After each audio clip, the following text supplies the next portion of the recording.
The guest is Dr. Al-Hadid, and the topic is the great debate, President Barack Obama. And Dr. Al-Hadid, I think you've given us some information relative to the whole situation of race as far as President Obama is concerned. Let's look at another very unusual, controversial area, and that is religion. What about the great debate and his religion?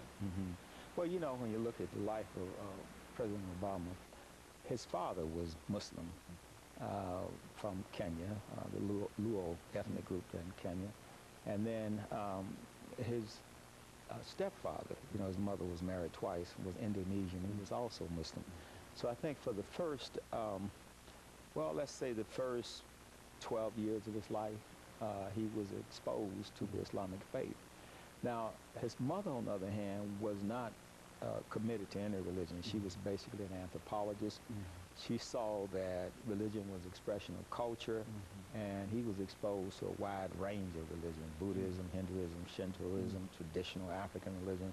So he grew up not really being totally committed to any religion. But as he started working as a community organizer and started working through his core values and beliefs, he realized that he needed to be grounded in a community. So as you know, he eventually ended up attending the church of Reverend Jeremiah Wright, Reverend Dr. Jeremiah Wright, Trinity United Church of Christ. And not only was he able to work out his spiritual journey, but to deal with his identity crisis, because Jeremiah Wright is what I might call a black Christian nationalist, same line of thinking as James Cone and some of the others along those lines. So as he went to this church, now he stayed with Jeremiah Wright for about 20 years. His wife attended the church, his children were baptized there, he was baptized there. So he became committed to Christianity. And I think it's inappropriate for people to keep labeling him as Muslim when he's not. Especially when he's been in the church, in the Christian church for the last 20 years. Yes, you know, and some people leave the impression as if he just ran across Reverend Wright a couple of years, last year or something. From the campaign, you see, but he was involved with that. He was involved in the church for at least 20 years. Now, I think maybe when he first went to the church, he might have been looking for an institution that could help him with his community organizing, or he might have been looking for an institution that could help him get votes, because, you know, he ran and was successful in becoming a state senator in Illinois. In fact, he was a senator in Illinois for 10 years. And so it could have been for those reasons. But then eventually, you know, he got in that environment, and he saw something in the black Christian church that he didn't see in the other churches. Now, there was some background. You know, his mother came out of a Methodist, his grandmother rather, came out of a Methodist background, and his grandfather, who they were both white, came out of a Baptist background.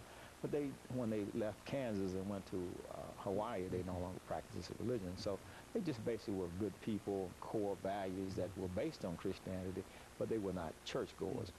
And he wanted something different for himself, because, as you know, most of his life, he had this identity crisis. I mean, he saw himself as being African-American, but he didn't fit well among African-Americans. When he left Hawaii, graduated from an elite school there in Hawaii, and then went to Occidental College in Los Angeles.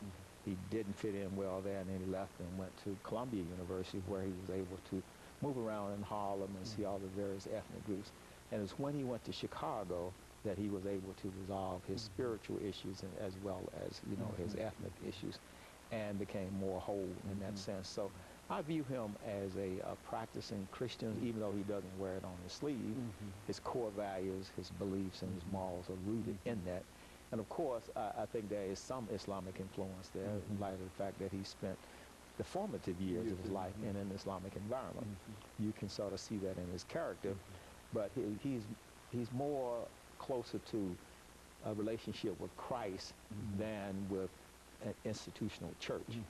Christ, as he preached to his apostles, you know, when he was on the planet, you know, is that type of Christian. And so in the great debate, you see him within the framework of being a Christian, as you've indicated, and primarily because of choice, in Yes. a real sense. Yes. And he wasn't. He said in his autobiography, and also The Audacity of Hope, which is more or less his philosophical treatise. He said in both his cases that he was not emotionally converted; that it was a choice that he made, based on a rational decision. Now, as we come to the great debate with regards to religion, and trying to put them in a context, in our community there are three religions that are pretty much dominant. They are Christianity, and most of our people are either Baptists or Methodists or Catholics, and then that's Islam. Either Nation of Islam, mainstream Islam, or Sufism. And then we also have some of our people who are practicing traditional African religion. So within the context of traditional African religion, Islam and Christianity, he chose Christianity as his worldview. But not just mainstream Christianity, but the Christianity that comes out of the African American church. And when you look at that, you're talking about a Christianity that's based on the social gospel, or Christianity that strives to liberate people and improve the quality of self-help. You know, because when you take Christianity back to the days of slavery, you had abolitionists who were Christian, like Nat Turner and Frederick Douglass. They came out of the Christian, background. Mainly, the Baptists and the Methodists, these were the two groups that presented Christianity to African Americans. And so these are the two pillars so far. You talked about race and religion that sort of supports Mr. Obama, President Obama. Right, and religion is playing such a dominant role in the body of politics today, because when you look at the conservatives, especially the right, you have the Christian right and you have the Republican conservative. A lot of them are connected with the evangelical movement. And it was the evangelical movement that got President Bush in power twice.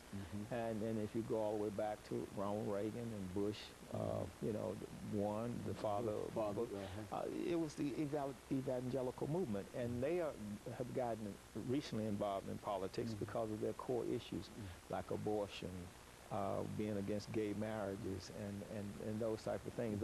So their pet issues are being presented by these politicians, and they're concerned about who's going to be on the Supreme Court, and they want to know what that candidate's position is on abortion. So religion and politics now are starting to overlap and merge. Even though we have the First Amendment to separate them, it's very difficult now to separate institutional religion from institutional and politics. Of course, let us take this second commercial break, and we'll be back with our audience following this second commercial break. The great debate